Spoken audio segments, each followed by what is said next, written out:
folks, Wish SE.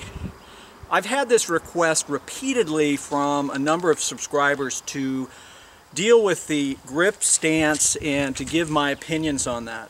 And because of my handicap, you're seeing me shoot something that's halfway in between kind of a weaver, kind of an isosceles stance. So I brought one of my good friends, a wonderful gunsmith, and one of our trainers at On Target Training in to actually do a couple of demonstrations with me to actually show you this idea of getting a good grip on the gun. I'm not advocating you use one stance or another. What I recommend is you practice different techniques and find one and then adjust them based on the conditions that you're shooting in. Sometimes weaver may have more practicality than straight out isosceles.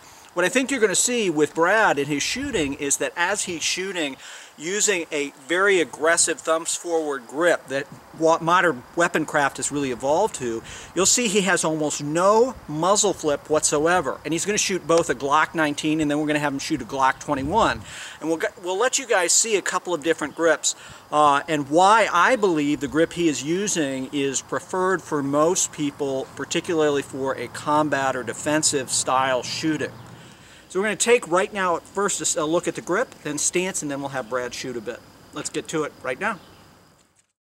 What I'm going to have Brad do is go ahead and present his sidearm out. So what you'll note here is Brad's thumbs, as I'm zooming in here with the camera, are very much forward. And in fact, what you see because of that is a really stable kind of grip. You'll also note that his stance here, as I back off just a little bit, is really aggressive. So he's not leaning back, both arms are locked out, and what's going to happen as Brad shoots is because he's got this alignment here with this bone going up into his shoulder, and because he's got the same alignment here, as the gun torques and goes up, he's got much more control of that, so he has less movement. The other thing, if you break your hand here, your left hand, the other thing is, if you watch what he does, he's going to fill in the meat of his hand right into here. So take a look at that. And his thumb is forward. As his thumb is forward, he's bringing his hands together and then just pressing out. Will you do that one more time, Brad? Go ahead and break. Yep. And then just coming up. Because his left thumb is forward, from a point shooting standpoint, he can actually use his thumb and index finger to point. The other thing that you'll note, Brad, we just break to a high ready, is that if we look at Brad's thumbs, and then if I come to the other side, you're going to see his thumb and his index finger are about the same distance apart. Will you go ahead and bring it up real high so I can see the index and the, yeah, perfect. So if you look at where his thumb and index finger are, they're almost equidistant with his left thumb being slightly forward. Go ahead and press out. So as he presses out, he's got that really, really stable platform that doesn't move. So what Brad's going to do here is I'm going to have him fire a few shots with the 9, and then we'll go to a 45 and give you guys just a chance to see that. You'll also note on his right hand, finger straight. Beautiful, right? And you'll also notice left hand is actually coming up, and the reason this hand is coming up versus straight on is because his left thumb is so aggressively forward. So let's go ahead and load. All right, and so what Brad's going to do now is he's just going to fire a few rounds, slow fire, and then he'll speed up his cadence on the target. On you, whenever you're ready.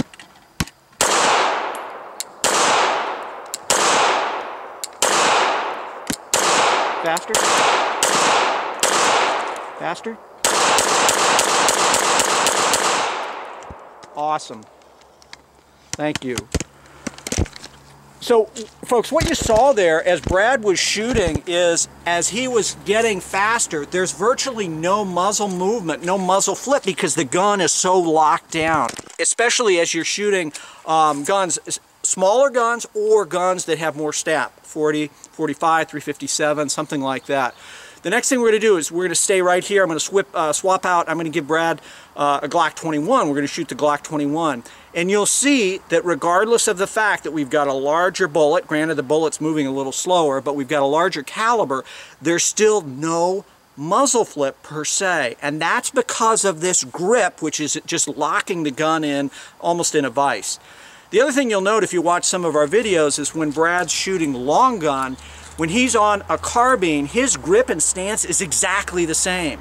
So by training this way, you're developing redundancy and consistency in everything that you do. So when Brad comes up with a handgun, boom. When he comes up with a long gun, boom. It's the same exact muscle memory and the same activity. Let's get to the 45. Okay, folks, so the next thing we're going to do is we're going to have Brad do the same thing he just did. So nice slow measured, go ahead and load and make ready. Nice slow measured cadence for 4 or 5 rounds, and then he'll shoot a little bit faster. Again, watch the muzzle on the gun based on his grip and his stance. Go ahead.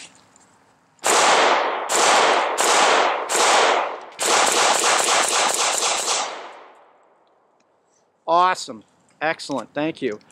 We're going to walk down range real quick and take a look at our target. So folks, we're about 7 yards away, 5 to 7 yards away. And as Brad was shooting, again, this is what we're doing. Okay, so what? We threw one low. Guess what? You will, if you're shooting fast, occasionally leave the perfect space. But if you'll note, everything that he shot is right in here where it's supposed to be. So regardless of the 45 or the 9mm, we had good consistent hits. And again, that's grip and a good technique. He's also riding the reset, which makes a big difference with any handgun, particularly with Glocks. The last thing I want to show you is we're just going to have Brad shoot a different gun, okay? Shoot my M&P core to show you that it's not related to the gun, it's actually just related to technique. And this time what we're going to do is we're going to show you, I'm going to back off the camera so you can see his stance, his physical stance, and the way in which he's managing the gun through the recoil. And a lot of that is just technique.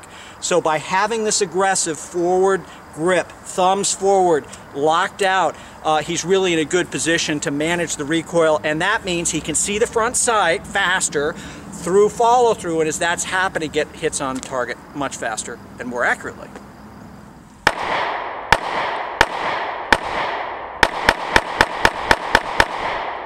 All right, the last thing we're going to do is just give you a chance to see Brad's technique in terms of his physical positioning of the body. So he squared up to the target, and go ahead and load and make ready.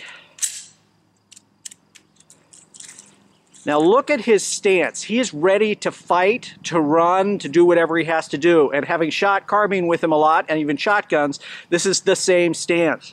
So he's going to do the exact same thing, this time with the M&P core, firing, you know, slowly at first and then building that shot cadence. And again, we're watching how this position stabilizes the gun. On you.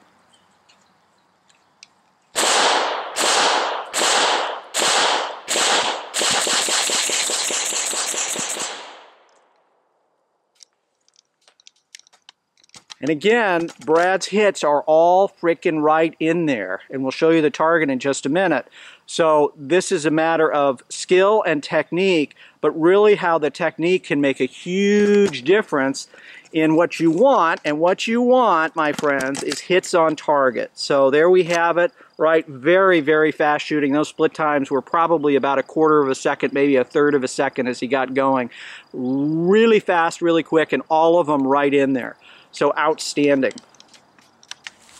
Well, folks, that's a real quick look at grip, stance, and the value that it has. Again, you've met Brad before in some of our other videos. It's Brad Gaudette, bggunworks.com. Holsters, RMR red dot milling on handguns, on Glocks, custom work, whatever you want, stippling, repairs. He's an FFL dealer, and outrageously fair prices. So the work, if you want the work done, Brad's the guy to go. He's also an outstanding instructor, and on Target Training is really glad that he's part of our cadre and working with us now. So special thanks, Brad. Thank you. Well done. Good shooting. Thank you. Keep it up, and we'll be in touch with all you. Thanks so much for watching, and finally, and as always, stay safe.